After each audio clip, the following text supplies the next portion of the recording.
If you're looking to upgrade any part of your house, maybe indoors, outdoors, your office, bedroom, a dining room, doesn't matter, Article has you covered. Their mid-century modern coastal and Scandi-inspired pieces not only shine on their own, but also pair seamlessly with nearly any other Article product. It's truly a fantastic place to upgrade any room in your house today. What I love about Article is the shopping experience. Well, first and foremost, most of every item that they sell, they have in stock, ready to be shipped when you order, which is very different than a lot of other furniture places out there.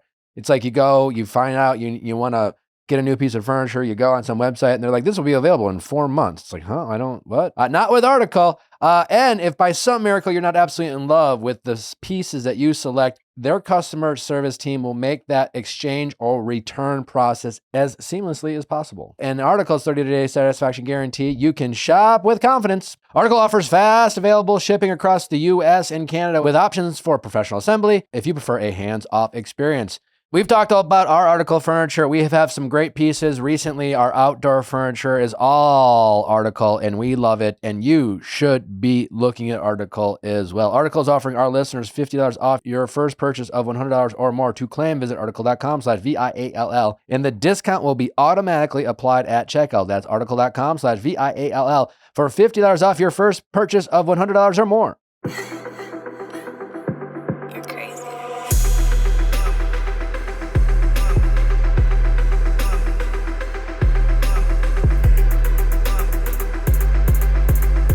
How's it going? Hi, my name is Lauren. I'm 29, and I'm trying to figure out why my husband freaked out when I opened his Instagram. Oh, tell me more. So I'm nosy, to be honest with you. So like if my husband's like phone goes off, I'll just like look. I'm like, oh, like what'd your dad say? Like just normal, like whatever. I'm just nosy.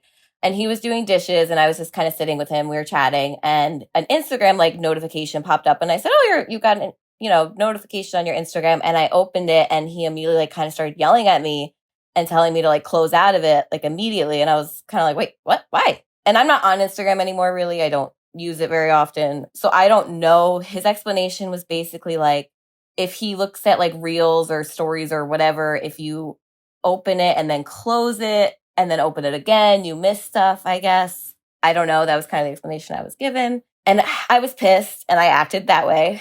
Oh, so did you actually find anything that upset you? I didn't look at it. I immediately closed it because he started yelling at me. Okay. Well, like he was just like, why are you going through my phone or? Yeah, he did. Well, he basically was just like, and that he said he doesn't care. And like he then, after, as we were like getting into an argument, he's like threw his phone at me. He's like, go through it. I don't care. I have nothing to hide. So that's kind of where I like ended up letting it go because I was like, all right. But I didn't go through it because I also didn't want to like act like I was accusing him of something. It was just a really weird, it was weird. So it just gave you a weird vibe. Yeah. Yeah, it was shady. It just felt really shady. How long ago did this happen? Maybe like 3 weeks ago-ish, maybe 4. And what's happened since then? Like, has the vibes changed? Is it still like eating away at you? So we haven't talked about it. To be honest, it's one of those things where like, and I listen to your podcast all the time and you always say like, do you want to be right or do you want to be happy? So it's one of those things where I was just like, this was weird. I don't want to question it anymore. And I had written into you that night it happened and I didn't honestly think anything of it. I kind of like moved on with my life. And then I got the response to come on and I was like, and I told my husband about it. I didn't even tell him I written into you. And he immediately started spiraling. He's like, well, what are you going to say? Well, what is he going to say? And I was like, and he's like, I didn't even know it bothered you, like, still. And I was like, well, yeah. I was like, I don't think about it, but it was shady. And like, I got, like, you gave me your explanation, but it was shady. And it, like, I still feel like it's shady. Like, and he's like, well, what can I do to make you, like, not feel that way? And I was like, nothing really, because you acted that way. Like, you can't undo how you acted, was kind of my. Yeah. And also, like, now he has the benefit of, like, if he were hiding something on Instagram, he has the benefit of maybe like covering his tracks, so to speak, like deleting search histories and things like that, changing his algorithm, maybe, I don't know, messages. And by the way, the saying, do you want to be right or do you want to be happy, is not meant to like ignore your body or like ignore your instincts, just because like, that doesn't mean being avoidant for the purposes of avoiding finding out various truths It's more about like the need to feel right and be right and win an argument over the sake of like just to be right. So just to be clear there. That being said, I mean, like, he is your husband. It doesn't sound like you have any plans on leaving him. It sounds like your goal here is to work through this feeling that he gave you. So you do have to figure this out with your husband, and work through it with him. At that point, you should have just gone through it. I mean, hindsight's definitely 2020. A part of me is like, I feel like I should have just done it. And like, then if I was wrong, just be sorry and kind of move on. But I don't know. And his reaction was very much like, what are you doing? Explain to me why his reaction in your mind was more than him just getting upset that his wife was like going through his phone. Because, that in itself, any partner has a right to be like, why are you why are you snooping into my shit, Yeah. But like, he didn't ask it like that, I'm guessing, right? He didn't say like, why are you doing that? Like almost almost a confused, like, why you, like, what, like, why, huh? And I think that had that been the reaction, I probably would have been like, I don't know, like, I'm just nosy and weird. I don't know. But I think that's what triggered my reaction too, was because he got so heated so quickly that I was like, oh my God, are you like hiding something? Like, why are you like, this seems so small to me. Like, it just doesn't seem like that big of a deal. So that's where I like, my thing is like, if it was just more of like oh, you're just being nosy, that's weird, why are you being so nosy? Why would the reaction be so intense and so like intent on me shutting it down like right then and there? So how are you going to work through this with your husband? That's the thing. I don't know. And I think I just I'm very good at compartmentalizing. That's a skill that I have. And so it's one of those things where I was just like, okay, I don't know what to do with this. So I'm just going to not think about it ever again. And just kind of like not think about it or focus on it. So then when this has come back up, like, and we had that conversation, I was kind of like, it's hard. Like, I don't know. Cause it's like, he can't undo the reaction. But I also don't want to like, I'm like, I got to go through your phone. Like, give me your phone. I'm going to go through it. Like, I don't want to be like that. I mean, you could just either. You could just stick to your guns and say, hey, listen, like, I know you. I know how you react to things. That was a reaction of someone who like was startled or like kind of felt like they got caught doing something.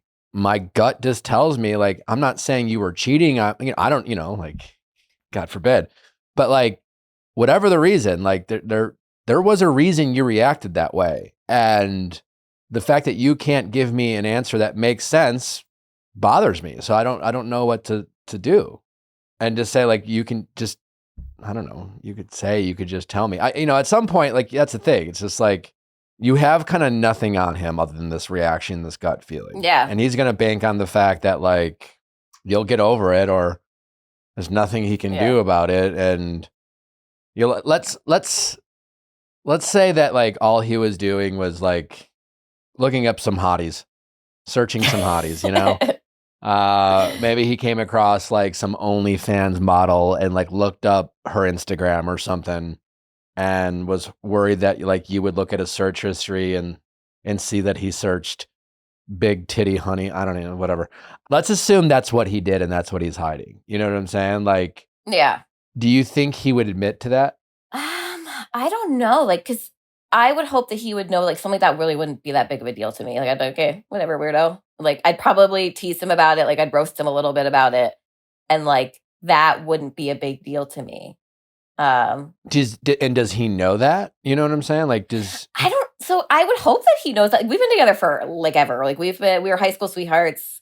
We've been married for 4 years. We've been together for like 12. So we've been together a long time. We essentially grew up together. So I guess I would hope that he would know that like, it would be weird. And I'm like, you're weird. And then like, that would be it, but it wouldn't necessarily bother me. But is it possible that he thinks that would bother me? I guess that's like a possibility. I only ask because it's like, that would bother a lot of other women, right? Like, yeah.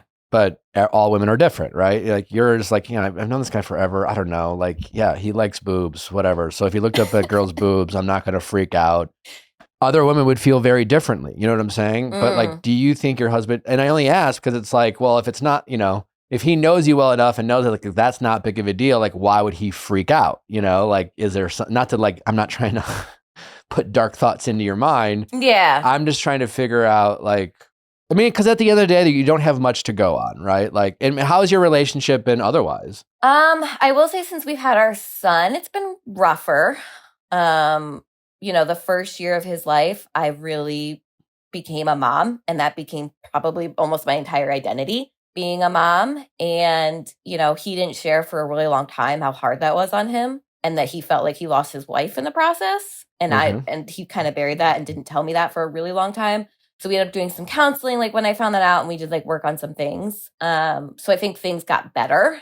Okay. And then he's had some job insecurity and some like stresses with family and things like that. So I feel like in the opposite, it's kind of been true this last year. Like his mental health has been really hard. And it's been really hard to navigate because I also have a very tough, demanding job. So it's like demanding everyone's mental health at work and then coming home to it as well. So that's been difficult. So we've definitely had some difficulties. And I think even recently we had an argument. It's just, I think we're not connecting. So I think that's where like that little bit of fear comes in. Like, I don't think he would physically do anything, but would he look for something emotional? There is a part of me that's kind of like, maybe.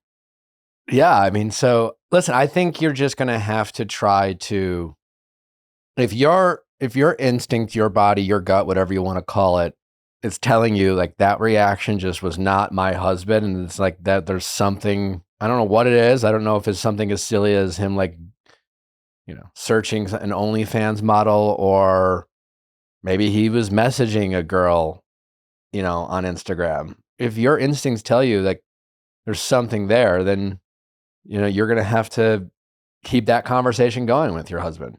So he knows you're calling in and asking my advice about this. He does, yeah. Because I didn't want to hide it. I wanted to be like, and how nervous was like, and yeah, I mean, he seemed to have a bit of a reaction to it. Like, where he did. Is he like? Does he know you're on the call now? Is he like waiting for you? He does. Yeah, I used the word spiraling, and he didn't love that word. But it did kind of felt like when I told him that, like, I told him, we talked about it a little, and then like maybe 20 minutes later, he brought it up again, and then I was like, oh, like, we're talking about this again. Okay. And then I think it was like one other time he brought it up again. And I was like, does this bother you? Like, what do you not want me to? Like, I want to respect you. And he was just kind of like, he just said he was worried about like what I might say or what you might say, or like, he was worried about thoughts being put into my head. And I was like, well, that's not what it's for. I mean, that's the thing, that the fact that you're calling me and he knows that, I suppose in a way he can quote unquote use that against you and then say, well, you didn't think that before you talked to this guy or whatever. I think, and what comes down to why you're having this call is because, again, your gut tells you like that reaction just wasn't normal. And people who aren't hiding things don't react that way, Like, yeah, it's just like, why are you going through my phone? Like, that's a normal reaction to like seeing someone snoop through your shit when you have nothing to hide, like especially when your partner, because like you guys should be in a relationship where like, I don't know, Natalie and I like just like we know each other's passwords. Sometimes I don't know, like River might be like holding my phone locked because she just wants, I don't know, she's just holding it or whatever. So I'll be like, hey, I need your phone. Right. And we'll use each other's phones for various purposes. Cause like, I don't know, we just have a lot going on. And I'm like, can I use your phone for a second? I'll go in and whatever. And the assumption is we're not snooping or looking. Right. But if we were to see the other person kind of like peek, it would be like, why are you doing that? It would be like, is there some like, it'd be that curiosity of like, are you feeling a little insecure? Am I, it's like, again, it would be like confusion. It would be more questioning. It wouldn't be like, what the fuck are you doing? Like, oh my God, like it's like the reaction of like, you're planning a surprise birthday party. You're getting the room ready. And then someone walks in to like potentially spoil the surprise. And everyone's like, what the fuck? What like, again, you're hiding the surprise birthday party. So, I think you just have to stick to your guns. If that's how you feel, if that's a real feeling you have, and just articulate that, just be like, you were definitely hiding something. I think sometimes when people are lying to you, when you are posing that question as like, well, what are you lying? Can you tell me the truth? Did you do this? It tells the person that there is a chance that they, it's like you want to believe them, right? And you're just asking them, can you just tell me, did you do it? Like, can you just tell me, did you say that? What did you do? As opposed to being like, listen, I know you did this. I know you did something, and I don't, it's like, and more saying it is like, I know. Yeah. And when you want to come around and tell me the specifics, you can tell me, but like, I'm confident in this field. Like often a lot of people will cave. Mm. Okay. So, and again, you don't know the details. Yeah. I would just say, I would re-articulate that kind of what you've already said, which is people just don't react the way you reacted. If, and I don't know what you're hiding. Honestly, I'm assuming maybe it's not even that big of a deal. Maybe you're just afraid I'll get mad. I don't know. Maybe you can make a joke. I don't, you know what? You don't want to feed them too many, like you don't want to give them something to admit to, like, especially if it is something greater. It's like, yeah, I was doing that. Yeah. Sure. All right. And you could just say like, I just know you were hiding something. I can feel it. And the fact that like, it's just like, it just doesn't make sense. So like, I know you too well to know that like, if you didn't want me going through your phone, you wouldn't have gotten angry. You would have been more confused. You would have just been like, why are you doing that? But you got triggered, Yeah. and you looked almost worried. You looked worried. And so what were you worried about? You can keep saying, oh, I don't know what to do. I don't know what to say, blah, blah, blah. But like, there has to be a reason why. You have to talk to him like you're very confident in what you're saying. As opposed to like, what did you say? It's just like, I know that reaction was you being afraid of me finding something. I don't know what that something is, but I am confident that your reaction was that, because it's just, I know you too long to know that like that you don't act that way if you're not, in trouble. You definitely hit that. Like, I do think my body was telling me something. And when he threw the phone at me, like, I don't know if it was like just trying to call my bluff, because he knew that like if he gave me the phone, like I wouldn't. I don't know. And there's a part of me that kind of just wishes that I just did it. And even if I was, the bad guy in that situation, at least I would have had that clarity. But nothing. I can't change it. But I also don't want. I mean, like your initial reaction, that's irrelevant. Like, fine. I wouldn't worry about like, oh, I wish I would have reacted this way. I mean, you could have gone through his phone, but whatever. But in terms of how you react, like letting it go for a few weeks, you can bring, you're married, you can bring it back up. It's like, I mean, he's going to ask me about this call, so there's going to be a window of opportunity to talk about it. I mean, ultimately, I would downplay the call, because honestly, I'm not really like, I'm not offering that much advice here, other than just like trust your gut and see it through and have confidence in what your body's telling you, right?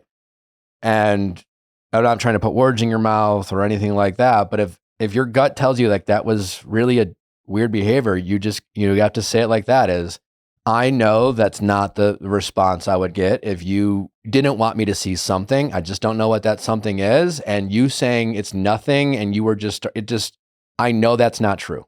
That much, and you say like that much, I know that's not true. So I won't lose this feeling until you give me something else other than like making it seem like I did something wrong by going through your phone. And again, I shouldn't have gone through your phone, but like that reaction was just off. And you just have to like, you got to be very confident about saying that so that he decides to, realize that like she's got me, so to speak, it's like type of thing where then he hopefully will admit to it. And then, again, depending on, you don't know what he's going to say. So it's hard to make him any promises about how you're going to react. But you could say something like, listen, whatever it is, I mean, and you can make a joke. I hope like, we'll, we've been through a lot. We'll hopefully get through that. We'll get through this, but like, let's just, you just got to tell me. You just have to let me know, because making it seem like that was a normal reaction to me going through your phone is just not it. Yeah. And that was like the thing too, is it's like, I got in my head a little bit. And I'm like, was it, he also said like, oh, I had a long day. And like, he has been like quick to temper sometimes because of like all the stress he's under. So then he kind of said that was like, that played a part too. And I was like, well, like, I kind of see that maybe like, but I think that also was me just trying to take like kind of the easy way out of it. And like, yeah, but even if you had a bad day, I'd be like, why are you going through my phone? It's so annoying. Like, like you don't, Yeah. It's just, again, you were there. I wasn't. But we know what guilty people look like. You know, we know when someone's startled and like they're afraid of like, oh, you know, and that's not, I'm in a bad mood. I had a long day. Like, why the fuck are you going through my phone? Like, really? Like, really? Yeah. No, that makes sense. So that's what I do. Yeah. And then I guess I just have to, he's someone who is very good at with words. I will say that. Like, he's very intelligent and he's good with words. So I think sometimes like that's where I'll get tripped up because like we'll go back and forth and then eventually I feel like, well, this doesn't have to be complicated. You know what I'm saying? It doesn't matter. I don't know what good with words or not good with words. You're just like, listen, I know you. I know that reaction I saw. It doesn't make sense. And there's nothing you can say to change my mind on that because I know that there is something you're not telling me. You know what I'm saying? Like, blah, blah, blah, blah. It really doesn't matter what he's saying because you're just like, I'm not an idiot. Like, I know it in my bones that like that reaction was not the reaction of someone who was just annoyed that his wife was going through his phone. That was a reaction of someone who thought they got caught. Yeah, I think I did say that. I'm like, obviously it's a couple weeks ago, but I think at one point I was like, well, can you see that this looks bad? See, that's the difference between, like, again, can you see is a question. That's you asking him, can you see? And then Mr. Good with words can be like, well, no, I mean, because blah, blah, blah, blah, blah. And then he can come up with some sort of other example or analogy as to why you don't make sense and he does. You're just like, listen, it doesn't make sense. I know this, right? Like, that's the language you need to use because that's what you're confident in. And you're not giving him a chance to explain himself out of this jam. You're just simply saying, you can tell me, you can not tell me. And I don't know if it's something that's stupid as you like searching for a pair of boobs and you just felt stupid, like, because, you know, you don't want me to, like, I don't know. Maybe it was like he was watching some porn and he was worried about like the Google history because like some of these porn names are like have, you know, I don't know. Maybe he just felt a little embarrassed and silly. But and you could say like, I don't know, maybe it's something as silly that you just felt embarrassed by. But either way, there's just something you're not telling me. Don't ask. It's like, and that's the thing. It's you have to make statements, not questions. Okay.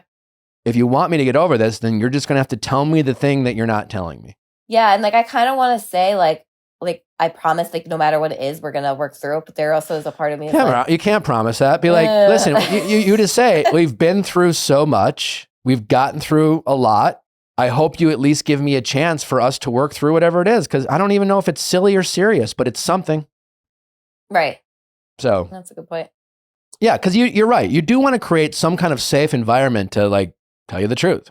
Right, because that's the thing. Like, that's what I worry about. Like, if worst, and like my worst case on that situation is just like there is something going on. He was like talking to somebody. My worst fear is like you're not going to tell me because you think I won't ever forgive you. Because like we've talked about. You're married with kids, so you know people married with kids. They get through a lot. I mean, you know, worst case scenario, he's fucking some other woman, right? Like obviously that would, you know, and there's an emotional. And that would be terrible. And you might want to leave that relationship, but also like maybe you're, you know, I don't know, maybe you decide to, you know, reflect on the past couple of years. And since you've had a kid, you know, and again, it's not okay. I'm just saying like, you don't even know what you're even willing to work on because you just don't know. And until you face something like that, you just don't really know what you're willing to do or not do, you know, but you can say, listen, we have a family together.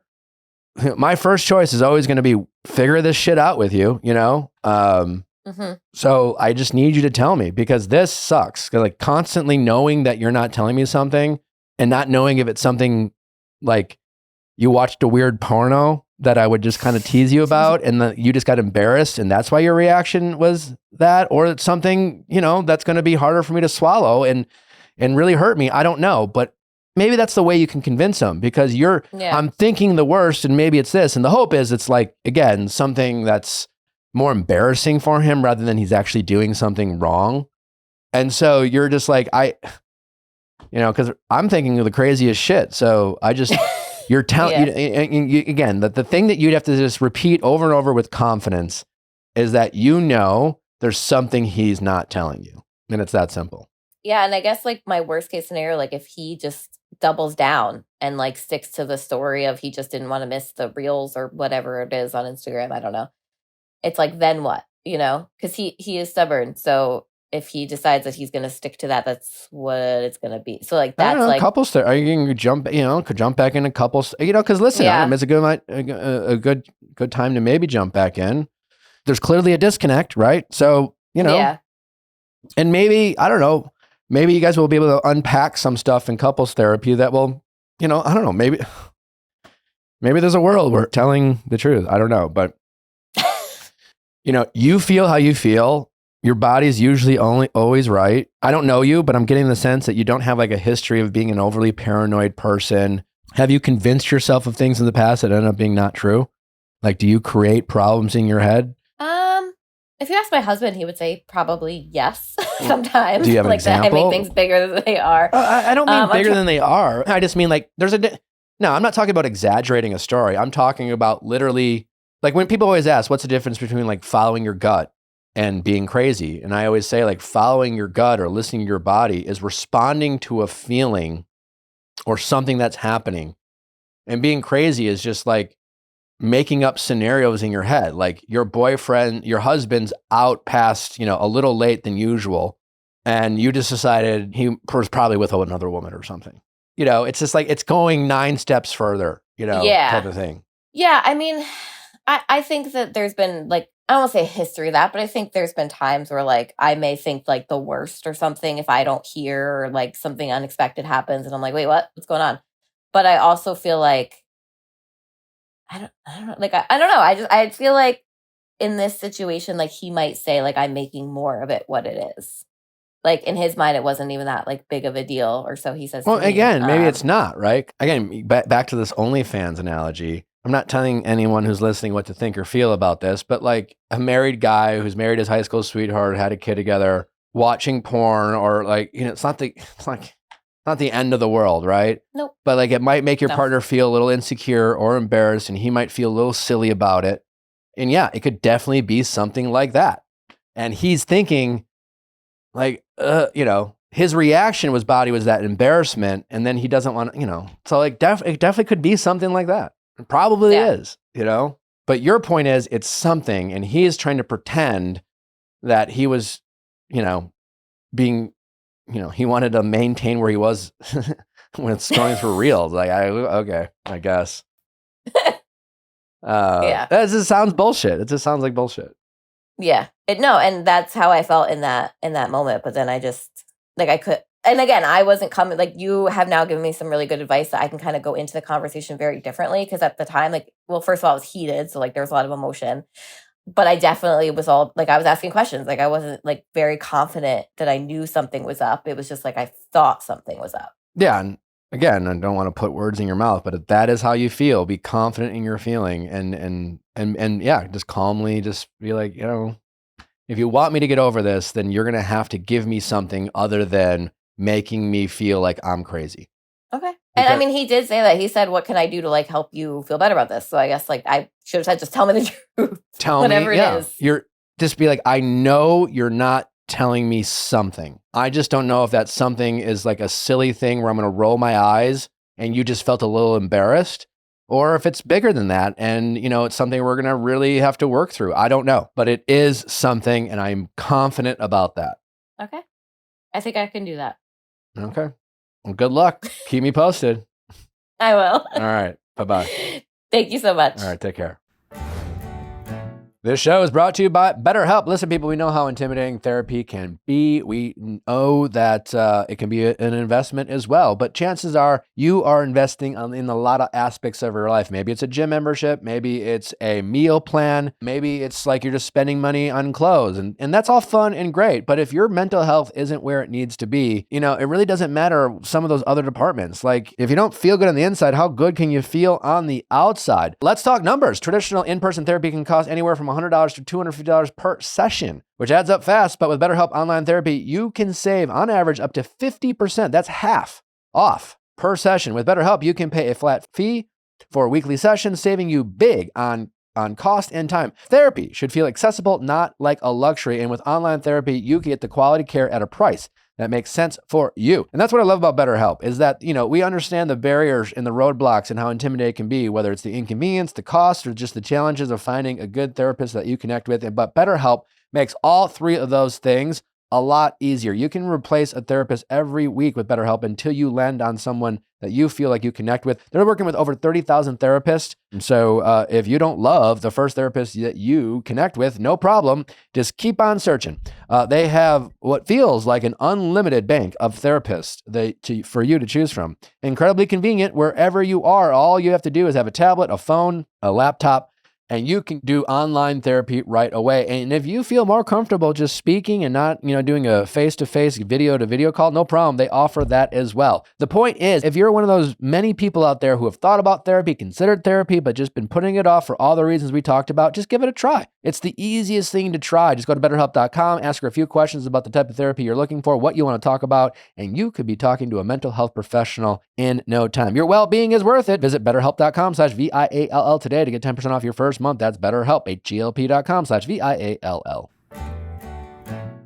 Well, the seasons are getting a little warmer. Spring's upon us. Summer's around the corner. And chances are, if you're anything like us, you got some travel plans and you need to upgrade that wardrobe to make sure that you're looking stylish on whatever trip you have planned. And Quince is going to be your go-to one-stop shop for everything you might need. Like their lightweight shirts and shorts from $30, their pants for any occasion, and their comfortable lounge sets. With their premium luggage options and durable duffel bags to carry it all, you can even travel with Quince. They really have everything. It's everything they have is fantastic. Natalie loves their front pocket carry-on hard shell suitcase. It's 21 inches for those of you who needed to know that. The newly added front pocket offers easy access to your laptop, notebook, and travel essentials. This spacious carry-on is designed to maximize your packing capacity while remaining cabin friendly. For your next trip, treat yourself to the luxe upgrades you deserve from Quince. Go to quince.com/VIALL for 365-day returns plus free shipping on your order. That's Quince, QUINCE.com/VIALL to get free shipping and 365-day returns. Quince.com/VIALL. God, I love Caraway. It's awesome. And all you mothers out there, Mother's Day is around the corner. And if you are a whiz in the kitchen like I am, ask your loved ones to give you the best Mother's Day gift that you could possibly get. And that is a set of wonderful pots and pans from Caraway.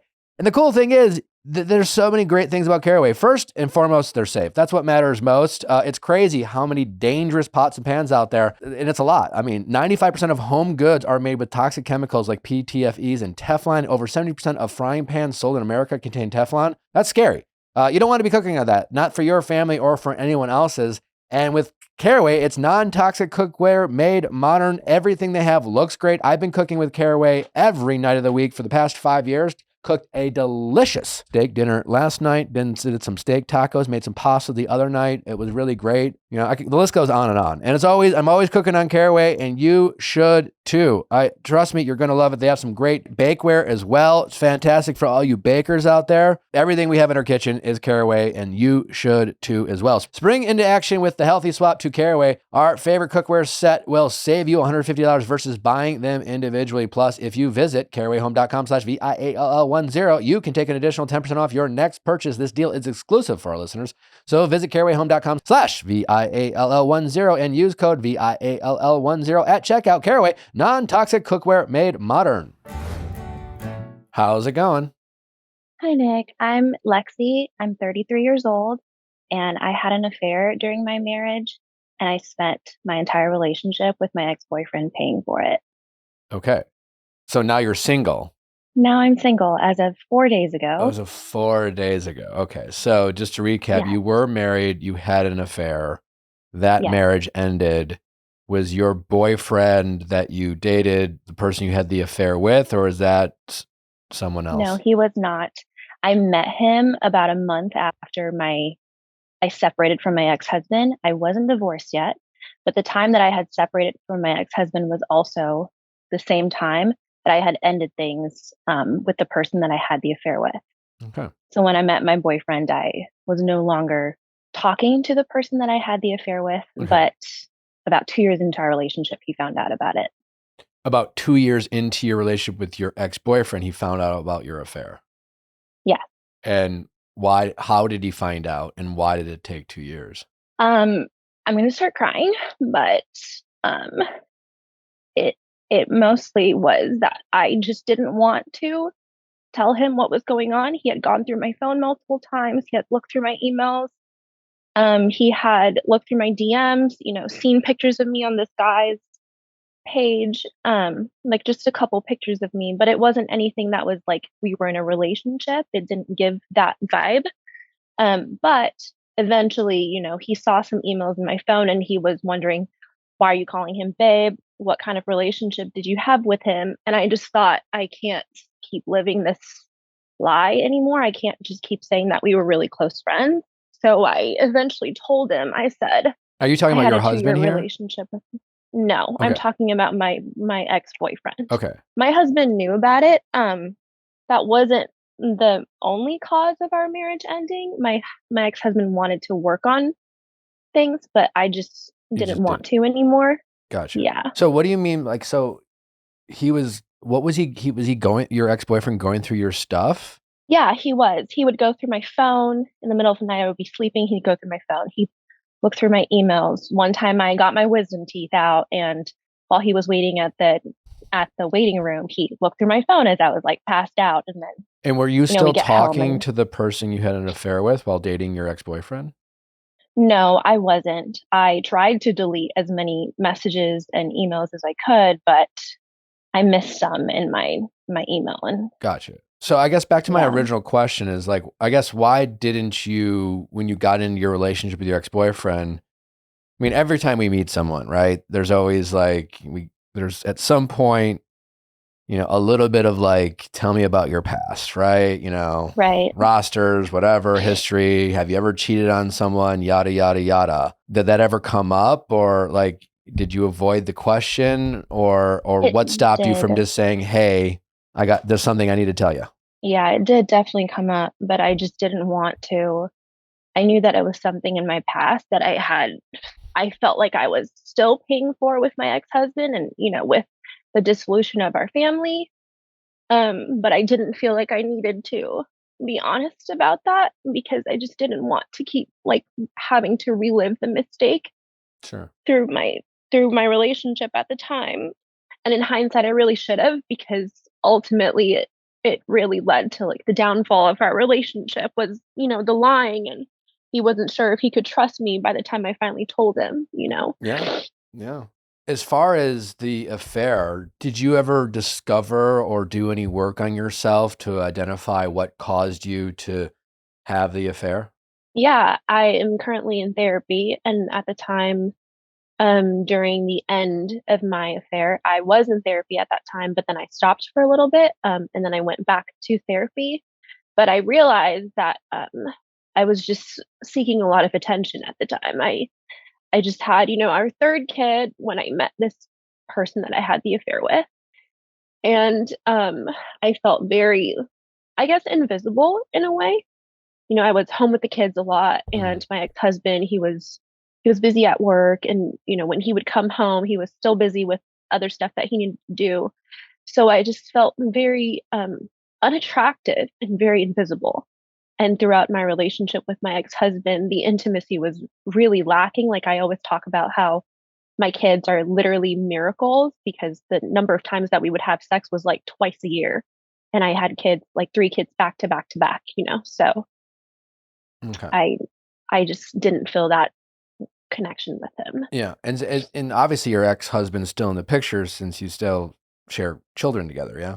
Yeah, he is. And how did your ex-boyfriend, what was his relationship with your ex-husband? It was incredibly bad. They went to court over 3 restraining orders. My ex-husband filed 3 restraining orders against my ex-boyfriend, and Why? they were all dismissed. The first one was that he was being aggressive towards him when my ex-husband came to pick up my daughter from my house. And my ex-boyfriend went out there and he said, you're not allowed to come in here. And my ex-husband didn't like that when he filed a restraining order against that. That one got dropped. And then the second one happened because my ex-boyfriend went up to him during a football game for my son, and he said, you're not allowed to speak to Lexi in that way. You can't be rude to her.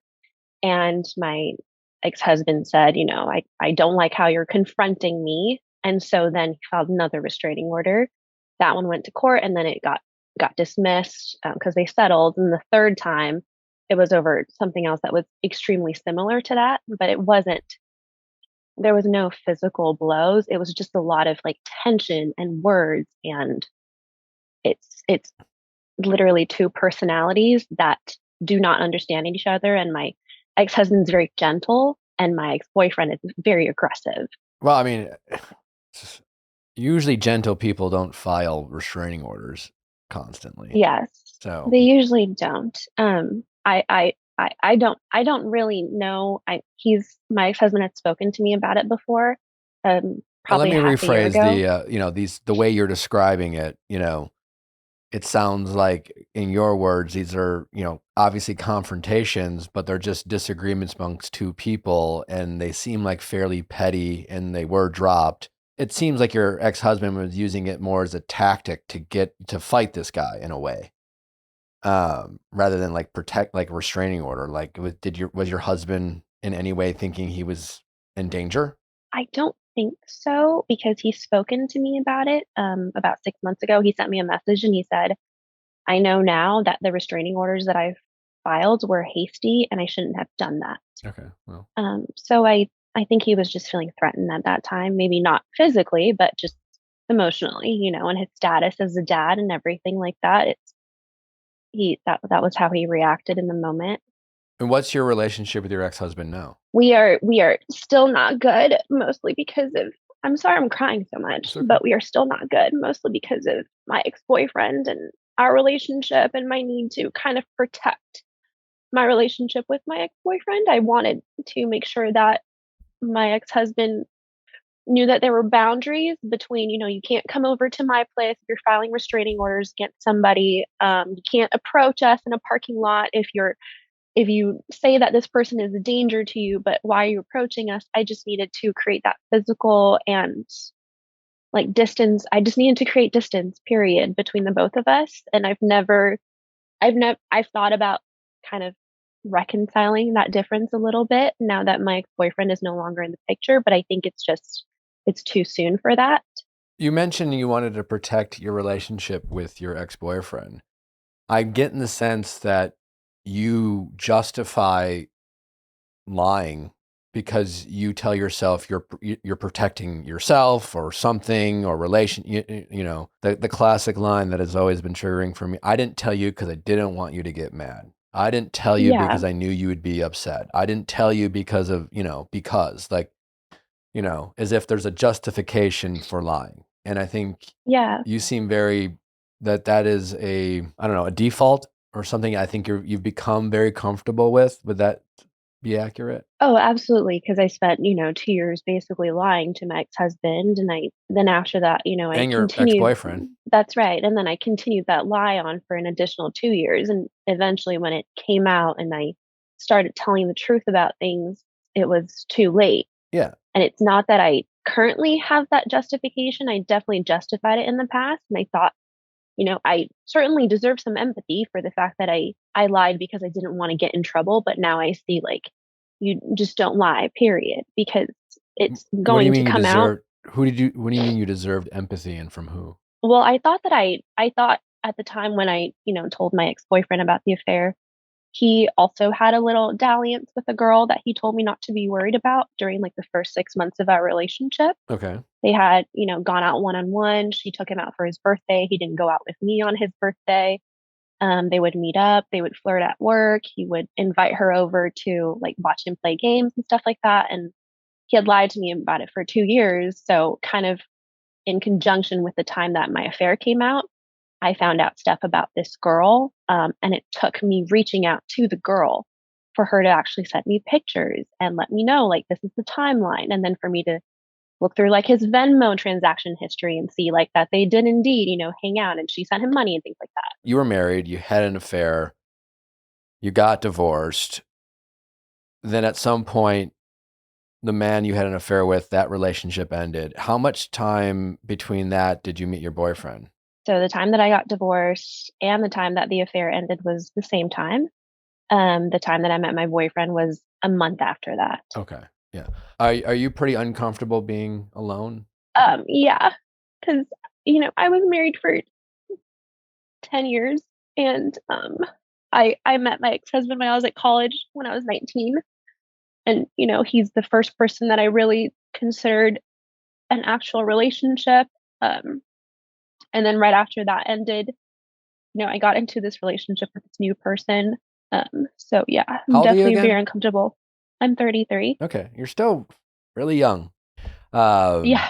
I mean, listen, like your question was like, should I be still paying for my affair or something to that effect, right? Like, Yeah. if it feels like you're still paying for it, it's because you've never really faced it. You've never really dealt with it. That's what I'm hearing, like you had an affair, your ex-husband found out, he wanted to work on it, you didn't, you left a relationship, a month goes by, that's no time at all. You probably weren't Yeah. even divorced by the time you met your ex-boyfriend, right? Like, I'm guessing you were just No. separated, you weren't even fully divorced. So like, then Right. you're already in this new relationship. I'm guessing you didn't really do the work to really understand what caused you to do what you did. Yeah, you could sit there and tell me you felt unseen, alone, whatever. Like, clearly the relationship wasn't healthy, but again, you made the choice to have the affair as opposed to dealing with the issue in your relationship, And so it's Right. understanding why you made those choices. Like, in life, we either make healthy choices or unhealthy choices, right? Like, every choice that we make usually is one of the two. Like, even our healthy choices sometimes don't work out, but like, we often make choices that don't serve us. For example, a lot of our choices around happiness, right? Is that happiness short-term happiness? Is it long-term happiness? Is it happiness that an orgasm's, I guess, happiness, but like, will that orgasm last beyond 5 minutes past the sex? That's maybe a bad Right. analogy, but you get what I'm saying, right? So I'm getting the sense from you make a lot of unhealthy choices, and Yeah. sometimes unhealthy choices compound and snowball because it's just we're trying to mask a previous choice that didn't pan out. And so then we rush into another choice, et cetera, et cetera. You have not faced the fact that you had an affair. And if you met a new guy tomorrow, do you even know how you would handle that conversation? I actually had somebody hit on me at Costco yesterday. Okay. And it's not like I was interested or looking or anything, but he said, "Can I have your number?" And I said, "No, I'm vibing alone for the foreseeable future." And he said, "Well, then can I give you my number so that when this foreseeable future is over, you can reach out?" And I just said, "I'm not going to use it."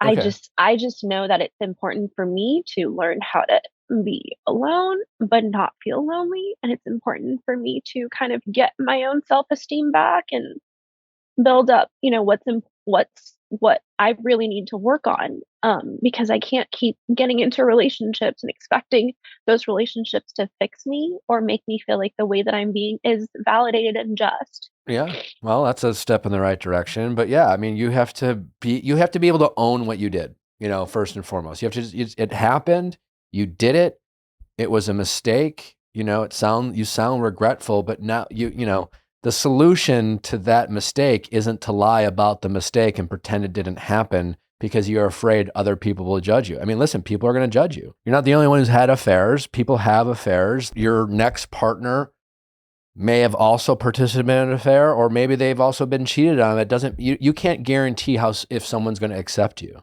I can promise you that if your goal is to meet a person and be in a healthy relationship with a generally emotionally healthy person, their willingness to accept you won't be based off of whether you had or hadn't had an affair. It will be how you talk about your decisions and how you got to where you are today. So that if you, let's say, had an affair, people are going to want to know, are you that person who had the affair? To be Yeah. honest, you're probably not too much different today than the person who had the affair with your husband.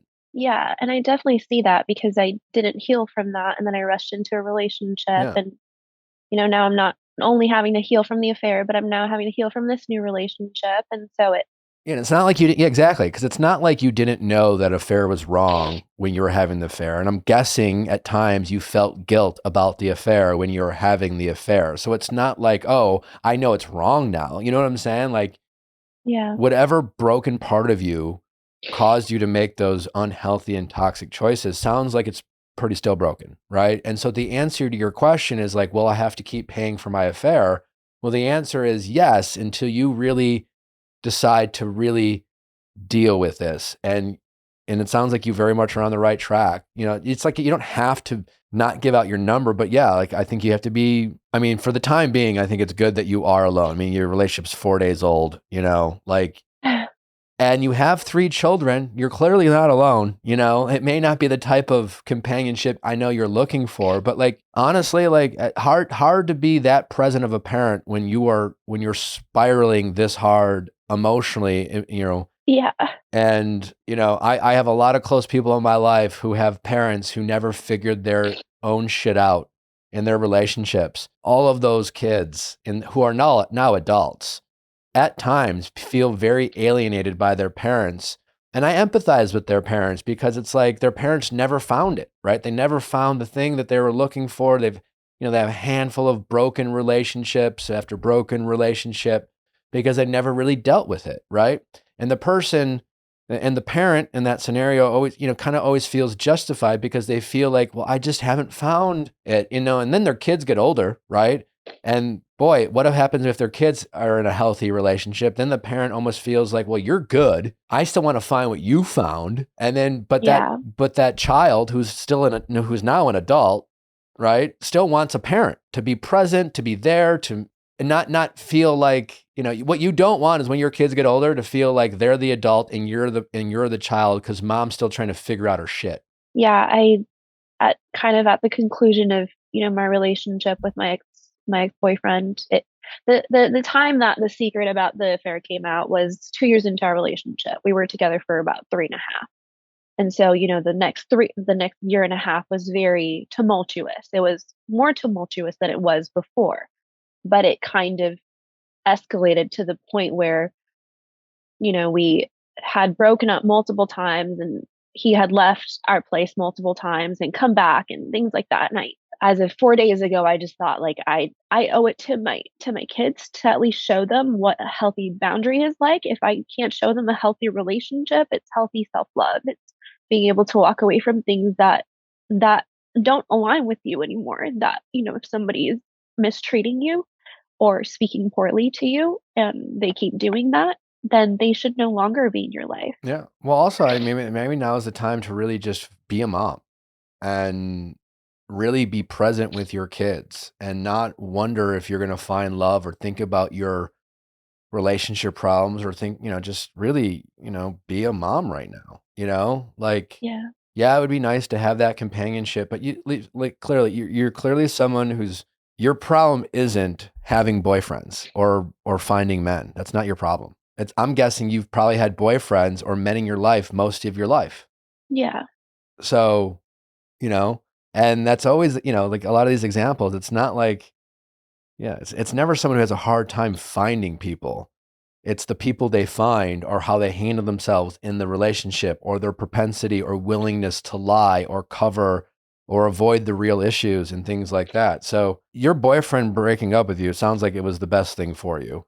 It doesn't sound like that was a very healthy relationship. These restraining orders that your husband issued on this guy, yeah, sound weird. And maybe he was like frivolous, but like, I don't know, the way you described your ex-boyfriend as a very aggressive person. And I'm guessing maybe he didn't help the situation either. Then coupled with the fact that he had his own bullshit and lies, yada, yada, yada. It took him breaking up with you to get out of this relationship, a relationship that you probably, a healthier version of you would have said, this is not the relationship for me. And I'm not trying to be hard on you here, but like, you need to think about like the fact that like you brought a man to your son's football game and caused drama. Right. And like, yeah, come that on. is so true. You know what I'm saying? Like, you got to stop that shit. You got to stop putting yourself and ultimately your kids in these situations. And you have to be a tougher critic on yourself, And I think my guess is you've probably fallen victim to this need of attention or whatever it is. And that has been your motivation. And you've painted yourself as a victim at times in these situations because maybe you did feel lonely or you felt unseen or lost or scared or whatever. And these are all valid feelings, but you weren't willing to take a look at yourself in the mirror to understand why we are having these feelings and the role you were playing in these feelings. You just looked to mask those feelings. And obviously part of that was like the affair and even maybe this boyfriend, why you chose this boyfriend. maybe mask certain things. So like now is like hopefully a wake up call to be alone right now, focus on being a mom, work on yourself, invest in yourself, like really just take a step back, like start making healthier choices. And then when you do get back in the dating, date very slow and like listen to your body. Yeah. And like you need to understand what it feels like when you have that need for attention and to be able to identify that and things like that. But have you had some like past trauma as a child? Like, I mean, what was your relationship like with your parents? Like, is there some childhood stuff you need to unpack with your therapist? Because I'm guessing, there usually is with people. Yeah, I had very my parents growing up, they up until like I was 28 years old, I would have my mom just yell at me and start throwing stuff in my room and with my kids nearby and things like that. So I certainly feel the void of that love from my parents. Our Yeah. relationship now is a lot better. But I'm still very cautious because every time I've trusted the relationship getting better, it just kind of slides back into things being bad. Yeah, I mean, maybe who knows why it's quote unquote better now? Maybe it's better because you've made certain concessions or something. I don't know. Yeah. But I've definitely come to terms with, I didn't have the healthiest childhood growing up. Sure. I had a mom who she felt that because her childhood was difficult, that mine needed to be as well. And I had a father he was very stern with her sometimes, but he didn't really stand up for us when things were wrong. So I held a lot of resentment for him. And then when I would, try to go no contact with them because they were treating me poorly, even as an adult with, 3 children, they would still try to play the victim like, oh, so you don't want us in your kids' lives, then fine, we'll leave. And I was like, no, I'm telling you, I want you in my kids' lives, but only if you're going to be healthy in their presence. Yeah. Yeah. So I definitely feel that I'm attention seeking. Well, I mean, it Because makes sense. And again, like that. you're starting to see this stuff. So you're not so far gone. And then listen, like when it comes to this stuff, like you always got to look for the silver lining. You said you're 33. I mean, you're still really young, but obviously women have to think about their biological clock and maybe you want more children, but you have 3 children. So in terms of working on yourself, you have you have time, right? Yeah. So you can be patient with yourself, but you have a chance here to really change some really bad behaviors in the past. And you have a chance here to really change some generational trauma when it comes to your family. Yeah. Up until now, you've done nothing but to continue these bad choices and this trauma. And that's why I think you really need to see this breakup as a blessing. And I know you're sad and you're grieving, but like you really need to see what I'm seeing, hopefully, as like hopefully a new start. And if you really feel like this affair is still hanging, this shadow hanging over you, understanding why that is a big first step. Because again, you still haven't. You're still that same kind of broken person that felt the need to have an affair when her needs weren't being met. When you couldn't find happiness inside your marriage, you made a toxic choice rather than a healthy choice. Yeah. About 2 months ago, when in the dissolution of my relationship with my ex-boyfriend really started happening, he had broken up with me, and the next day he came back as he typically does. And, he said, I'm so sorry, like I want to get back together. And I just said, no, clearly we need to work on things and I'm happy working on things with you, but without this relationship hanging in the balance. So then it kind of sort of became a situationship, and then it really like became something that was incredibly toxic and very he wanted me to still he wanted to keep going at me for the affair and still keep asking me questions and still kind of keep making me relive it. But at some point I just said like I don't want to keep doing that because I've given you all the answers, and I over the past year and a half I've given you all the answers. We've talked about it as much as you can, and it's just not healthy for us to keep resurrecting the problem essentially. And I wrote in my journal like a week ago, I said something like, I'm so grateful that he let me go because I knew that I wouldn't have done it, but him letting me go in that moment kind of was the catalyst to really just seeing how the choices that I was making still in my relationship with him were just not the healthiest for me. Yeah. What if he comes back in a week? Well, he actually still has the keys to our apartment that we do share. So I really don't know. I don't know what I'm gonna do, but What do you mean you don't know? I'm kind of like afraid if that were to happen because his presence over the last like 2 months just kind of kept on making me scared. And I thought I shouldn't constantly be afraid of somebody being around me. And what are you scared? Are you like literally scared of him, or are you scared about how you feel about him and you're willing to enforce a boundary with him? I he is very aggressive. So, he can get extremely angry. His presence does make me afraid because I it's very like loud. It's actually Do people loud. know this? I mean, do you have friends in a inner circle to? Yeah, I do. One of my best friends, she lives like 20 minutes away from me, and she does know about this, and but it's only just started kind of coming to light. Could you ask? I mean, could you just reach out to him and say, hey, like as nice as possible? Like, I mean, he's planning on moving out, correct? As far as you know, like All his stuff is gone. He hasn't lived here for the past 2 months ever since he broke up with me, okay. so everything's gone. But he still has the key. Can you change the locks? His name is on the lease still, so I don't know if I can change the locks. Okay. But I can always see if they would let me, or at least have some kind of. But you've been paying the rent for the past couple months, can't you? Yeah, I've been paying the rent. I think that they just have a process where you have to have him sign off on it as well, and I just don't know if he would or if he would care to. How much is left in your lease? We just moved in here like 2 months ago, so I have like 11 months left on my lease. I have a long time left on my lease. Yeah. And he does have this habit of kind of coming in when I'm asleep and knocking on the bedroom door and wanting to talk to me in the middle of the night. He's woken me up multiple times in the middle of the night ever since he broke up with me two months ago and Right. So wanting to he's, scream at me about something.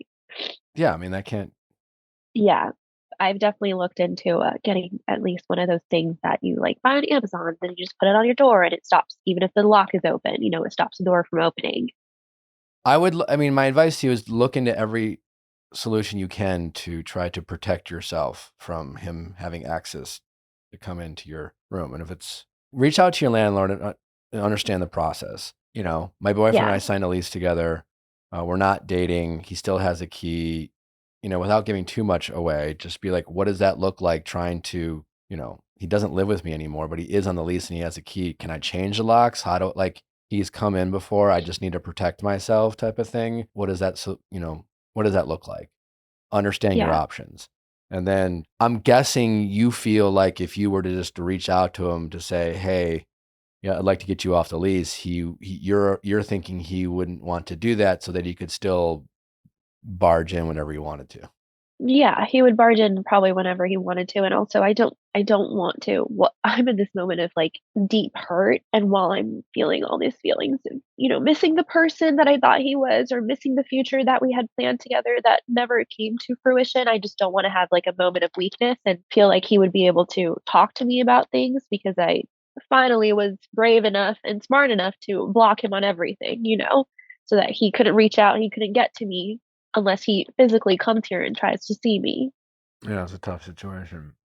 I will certainly look into what it takes to get him off the lease at the very least. If nothing else, at least, yeah, you should at least have someone come in, put some additional security or locks on your door so that he can't barge in the middle of the night. Yeah. Yeah. I'm definitely going to look into that and make something happen Because on at that that point, front. if he's like banging your door or being loud, then you can call the police or whatever. And like, then maybe you're in a position you could file a restraining order, like that if you needed to.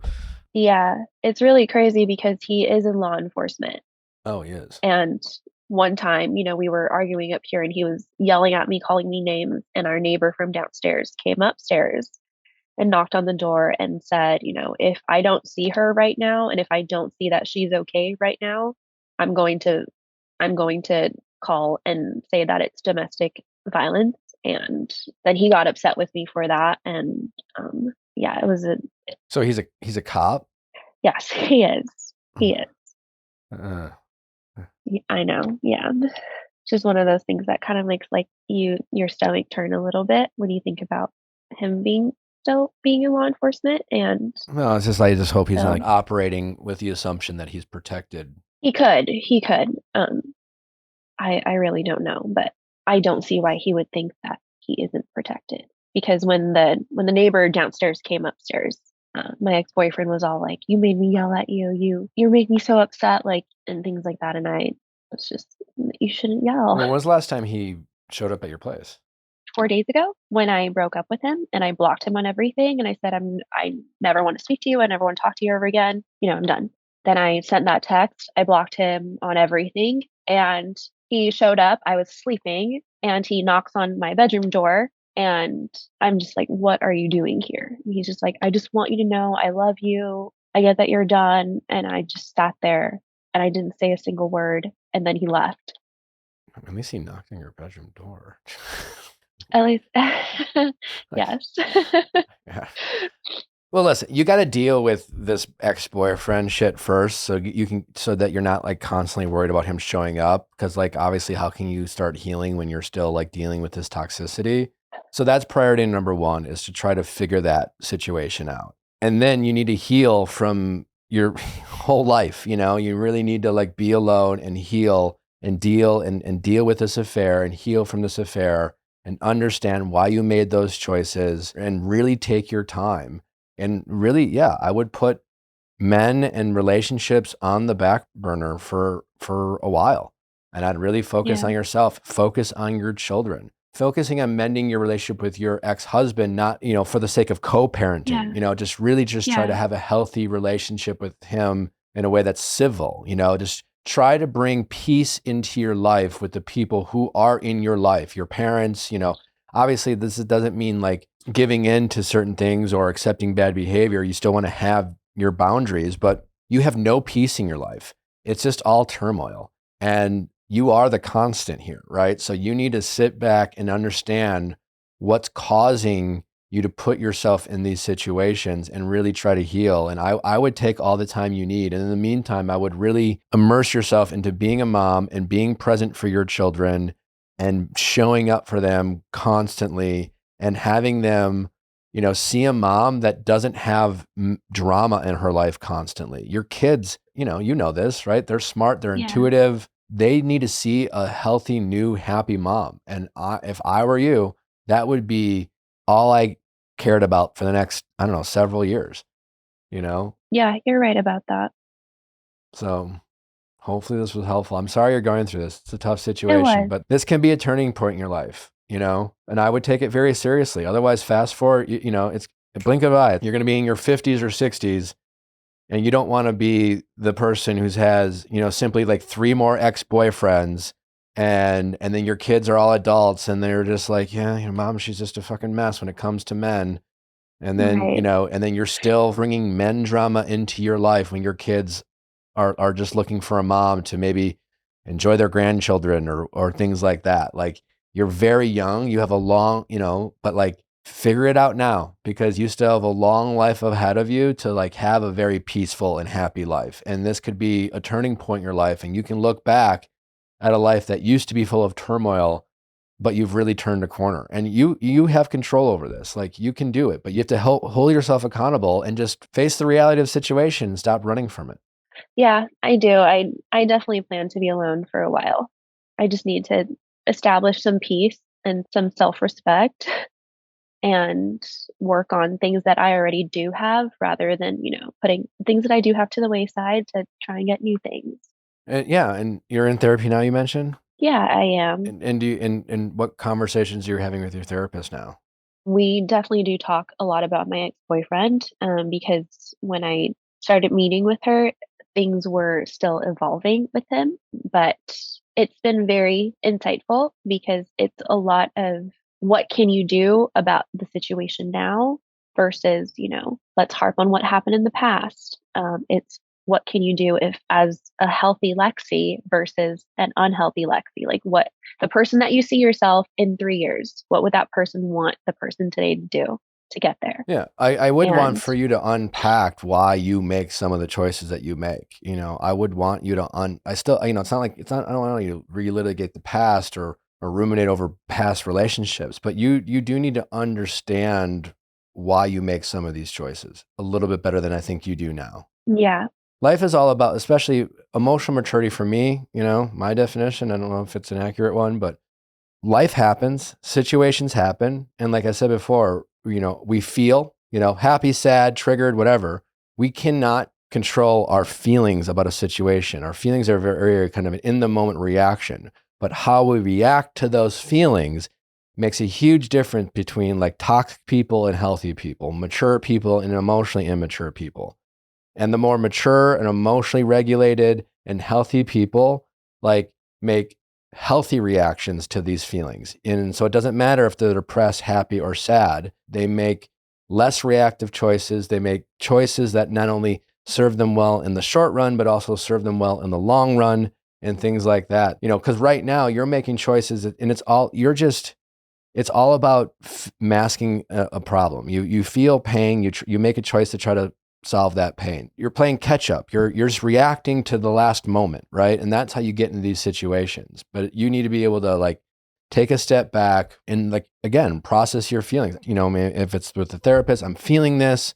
I would normally react to this. I don't want to make, the same type of choices and really get better at that and get better at removing yourself from drama, not seeking it out, seeking out peace, and yeah, I would take your time.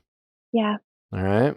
Well, thank you so much, Nick. All right. I appreciate you. I appreciate you as well. Sorry going through this. I would love for you to keep checking in and give us an update. But again, remember, prior number one, deal with your shit with this ex-boyfriend. Whatever you have to do to keep yourself safe, make yourself safe, so that's not something that you have to always look over your shoulder. And then once that's done, really take the time to heal, do the work you need to do, focus on yourself, be a mom, and then over time, you can look for love. Yeah.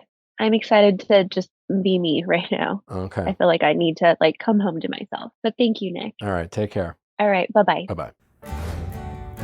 If there's anything I've learned so far this year is that small habits make a huge difference. I've really been trying to be healthier and be more conscious about what I put in my body. And my partner in crime has been Symbiotica because they have such wonderful products that make it easy to stay on top, make sure I'm taking it on a regular basis with their wonderful like travel packs, make sure I'm not forgetting to take it. And it also turns out that my body needs real nutrients. And that's why we love Symbiotica. They make staying healthy way easier and, dare I say, kind of fun. Did you know that over 65% of adults in the US are magnesium deficient? I didn't know that. I probably was, but not anymore because I'm a diehard customer of Symbiotica. This can cause muscle cramps, brain fog, headaches, and insomnia. Symbiotica's magnesium L-threonate is the only form of magnesium that crosses the blood-brain barrier, delivering nutrients straight to your brain. Unlike other forms, it skips digestion and works directly to improve memory, focus, and mood. It's crazy how much of a difference I feel in my body. It's great. Symbiotica supplements never contain seed oils, preservatives, toxins, artificial additives, no unclear ingredients, or misleading labels. These are the cleanest, most effective products out there. So if you're looking for a spring refresh that doesn't involve like a 6 a.m. cold plunge or a 12-step routine, Symbiotica is it. Wellness made simple. Go to symbiotica.com/VIALL for 20% off plus free shipping. That's symbiotica.com/VIALL to claim 20% off plus free shipping. If your brain is already at full capacity with the to-dos and errands, birthdays, and the dinner plans for Tuesday, let Skylight Calendar handle the rest. It syncs your entire family schedule on a sleek digital display so you can focus on more important things like remembering where you left your coffee. Skylight Calendar was designed to connect the digital and non-digital worlds while bringing families together. It's been an absolute game changer for Natalie and I. Obviously, our schedule is only getting busier, and the Skylight Calendar is saving the day for us. It is a Wi-Fi connected digital display that showcases your family schedule with clarity, color, and brilliance in either a 10 or 15-inch HD touchscreen. This all-in-one smart calendar syncs seamlessly with Google Calendar, Apple Calendar, Outlook, and more, giving you a customizable views for daily, weekly, and monthly planning. You'll be able to manage events, chores, and grocery lists while assigning colors to each of your family members and eliminating excuses for not knowing what they needed to do. With the Skylight Companion app, you can add and update events, lists, and more on the go. Your happiness is Skylight's happiness. So if in 120 days you are not 100% thrilled with your purchase, you can return it for a full refund, no questions asked. Right now, Skylight is offering our listeners $30 off their 15-inch calendars by going to skylightcal.com/VIALL. Going to skylightcal.com/VIALL for $30 off your 15-inch calendar. That's skylightcal.com/VIALL. How's it going? Hey, I am Jessica. I'm 33. And my ex says he wants his family back, but I just found out he got his Hinge hookup pregnant. Okay, and when he says his family back, does that really mean like you and our daughter. And your We have daughter. a 5-year-old. Okay. And then how did you find out he got his Hinge hookup pregnant? On a Facebook dating group called Are We Dating the Same Guy? Oh, okay. And it was sent by a friend as a screenshot. And when he says he wants it back, why did he lose his family in the first place? A lot. A lot of work that needed to be done. We did therapy. I felt after a while, I felt like nothing was really changing. And as a mother now, it's not about me anymore. It's also about, most importantly, her and not having her in that type of environment. So I sat with it. And when I was ready, I made a decision to move. Okay. And just out of curiosity, why are you even, I mean, I love that I get to meet you and I get to talk to you, so don't take this the wrong way, but why are you even calling me and asking my opinion about this as opposed to just being like, no? I need some tough love. Okay. We were together 12 years. All right. I probably should have left a long time ago. Okay. Shoulda, coulda, woulda, But you did leave, so that's. But I did, yes, I did leave, and I feel like a part of me still had some slight hope that he would do things, not for me, but for himself, and do the work. I feel a little blindsided, hurt that he pretty much made me feel all year like he wanted us back, that he's willing to do the work, that this is, to please give him a chance. Making me feel like it was up to me to make the decision if I have my dream family back or not. And to feel like his priorities were somewhere else hurts, that he didn't do the work. He didn't go to therapy. He was honest about it. And I know I've noticed it all year, but to find out that he, got somebody else pregnant, and that chance of me, that little glimmer of having my family back is like gone. Yeah. And I do need the tough love to like, this is it, Jen. Well, I mean, listen, I don't think it's any more gone than it was before. And him getting someone else pregnant, that really doesn't change the equation. What I mean by that is just like, I mean, honestly, it's kind of a blessing, because, two things what I'm hearing from you is, one, listen, when it is nice to know we're missed. There's that, right? It is nice to know people regret fucking up with us. The dangers of that is, even though our egos love it, it's nice to hear, but it doesn't necessarily mean that we should do anything differently. And then also, just like the idea of just wanting your family back, I'm hearing you want your family back, but you don't necessarily want him back. And I get it. Listen, especially when you have kids together, trust me, I know, I can only imagine, I certainly can imagine what you're feeling. I think that's what makes it the hardest, is knowing that essentially, he, even after knowing that I found out all this information, is still pleading with a chance. And well, he's pleading because he knows that you've forgiven him in the past, and he knows that you still, you still want this, right? But you have to, I guess what I'm trying to say is, listen, you have your daughter, right? And it's not the ideal situation. You didn't expect that you and your daughter would be in this situation when you had your daughter with this man. And obviously you wanted to have the family, but you're still a really young woman, and you do have your daughter, which is obviously a blessing. And you did get yourself out of a bad situation, and you need to be proud of yourself for that. And you still have time to find your family, certainly it didn't, it's not what you planned for yourself, but nothing goes as planned in life. For you, there's a different timeline or universe where you could be a single woman who's never been married or never had a child, never had a partner, and you could still be looking for your family. Maybe you would be a little nervous because you have your biological clock and you haven't had children yet and you're in your 30s and yada, yada, but you could still be this kind of optimistic person looking for their person and just know they want to have a family, but it's almost now that you've had a daughter, which again, I'm assuming is this beautiful blessing and you love, it's almost like you feel like it's all been ruined in a way, right? Yeah. So you just Yeah. have to stop. You have to change your perspective in that. It's just like, I have my daughter, period. Great. Like, I have my daughter. To think anything else would, to wish things would have played out differently would, in some ways, mean I don't have my daughter, and I wouldn't want, obviously, to trade her for the world, right? So just,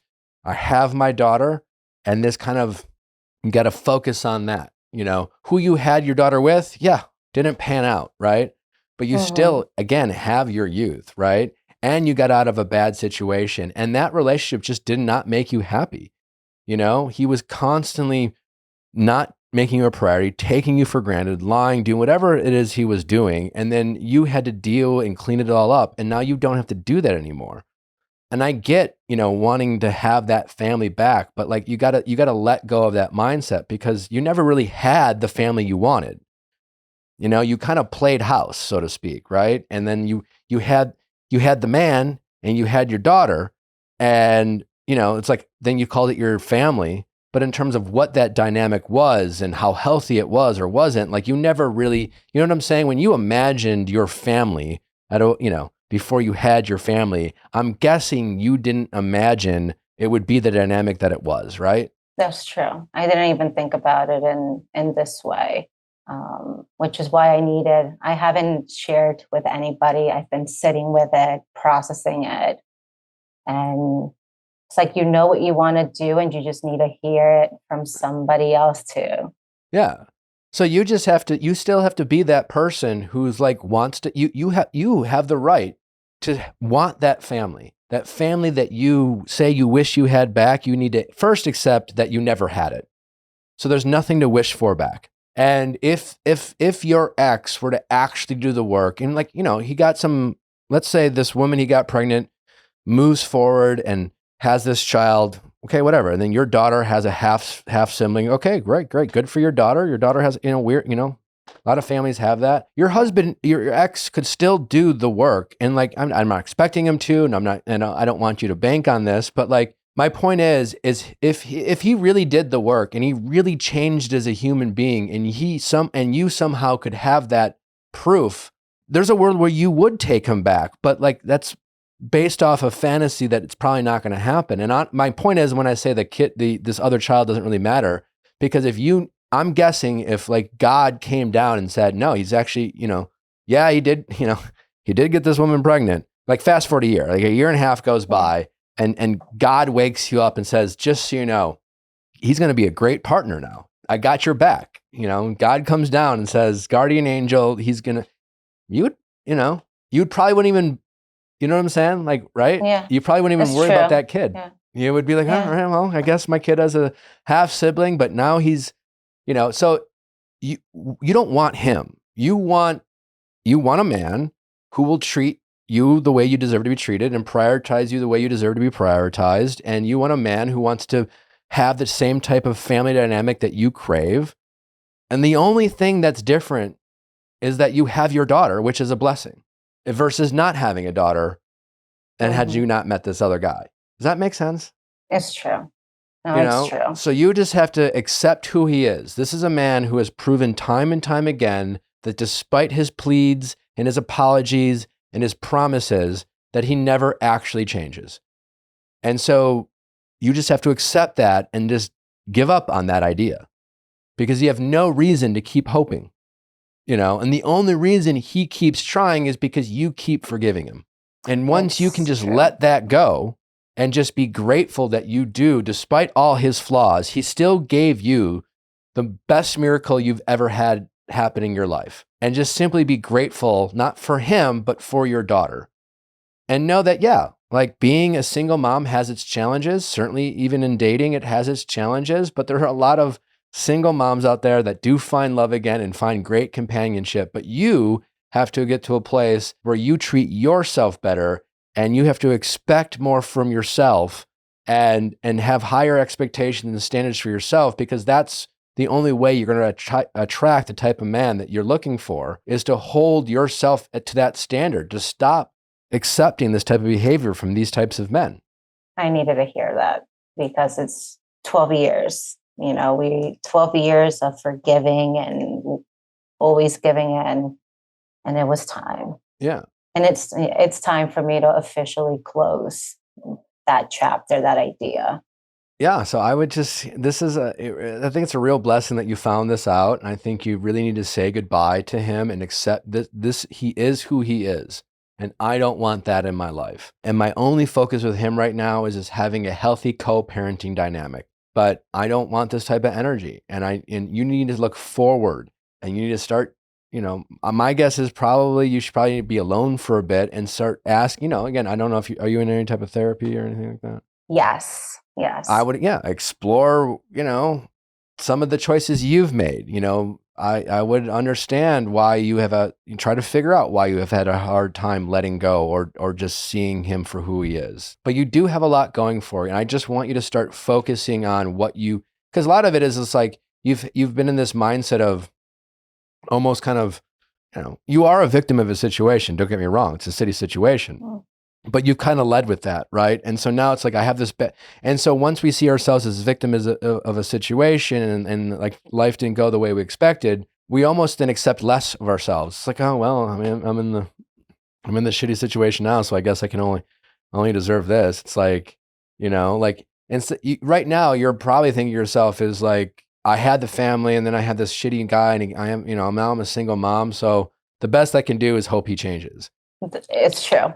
That's exactly it. No, year, this entire year, that's what's. You're a beautiful woman. You still have your youth. Like the best you can hope for yourself is that you find a man who really loves you for who you are and loves your daughter and wants to grow a family with you. And if that means that you're 36 when you find him, then so be it. Because in the meantime, you focus on being a mom and really working on yourself and focusing on surrounding yourself with other healthy people and people who do respect your boundaries. And you focus on working on setting healthy boundaries with people and focusing on forcing on those boundaries. And the people who don't respect those boundaries, you work on making sure that you distance yourself from those people very quickly and very, rather than like, use it as opportunity for your ego to be triggered and to try to change them in a way that like they might not be willing to change. It's is exactly what I needed to hear. I know it. I know it, and it's so hard not to keep falling into that wishful trap of being hopeful and wishful that maybe now things will change, and then constantly hearing that they're willing to make the change, that they want to do things, and then coming to terms with reality of what it's always been. The priorities just weren't where they needed to be, and it happened, and the situation is what it is, and I need to focus on me. Yeah. So yeah, it's hard, especially with a little one. Definitely adds to the dynamic. But you have to change. It really is about changing your perspective. Just be grateful for your daughter and just be happy she's there. It's not the situation you plan for yourself, but there's still a lot of beautiful things about this, and you still are very young, and you still have a lot of life ahead of you. So.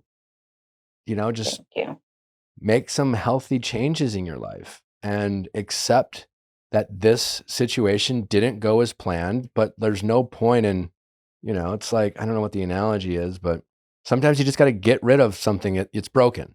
And now you're just sitting in this broken mess, hoping that it's not broken.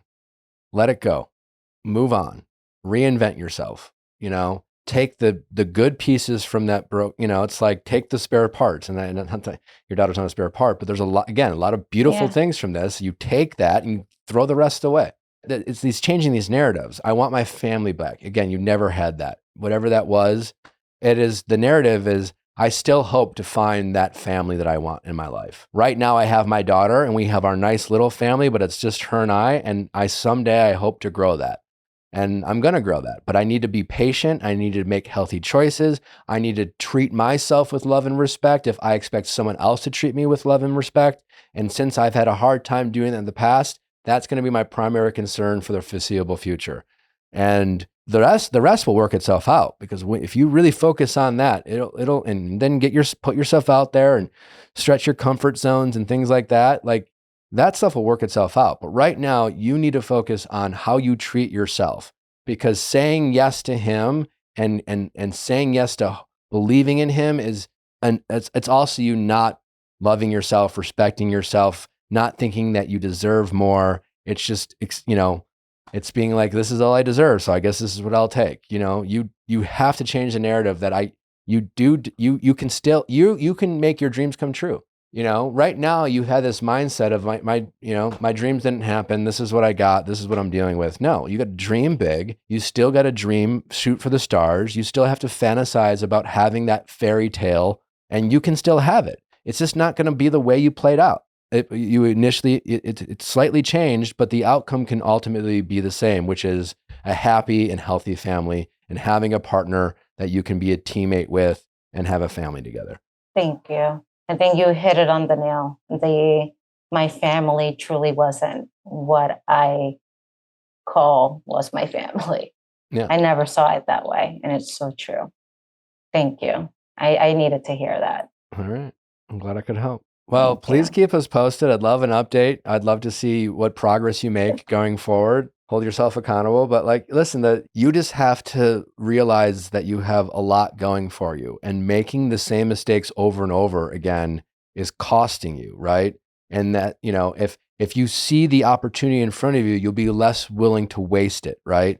And so you have to see it as an opportunity. You have to see all the possibilities that you could have in your life, and you have to shoot for the stars rather than acting like your life's already over because, the family that you thought you had is gone, and what's the point? And I guess I'm just a single mom now, and fuck it. You got to stop. Perspective. You have to stop acting like that. I will. I definitely will. And instead of being like, I'm 33, it's just like, yeah, I'm going to live till I'm 90. So what am I going to do for the next 57 years? Is that my math right? I don't know. You know what I'm saying? But 57, someone said you got 57 years. What are you going to do with it?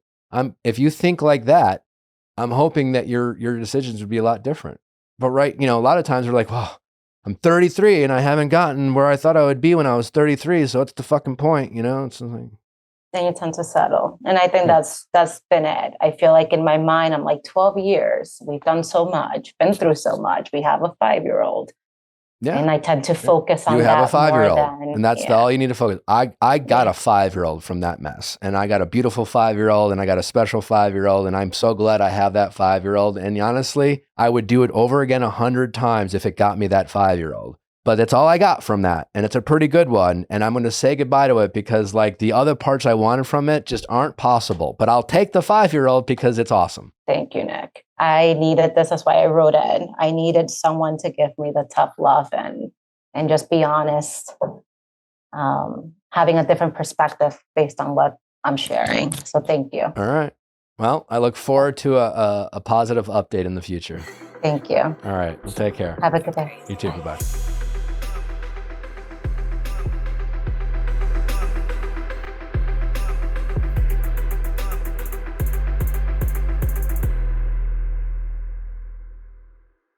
Hey guys, if you loved what you listened to, make sure you hit that subscribe button below. Thanks for listening. We'll see you next time.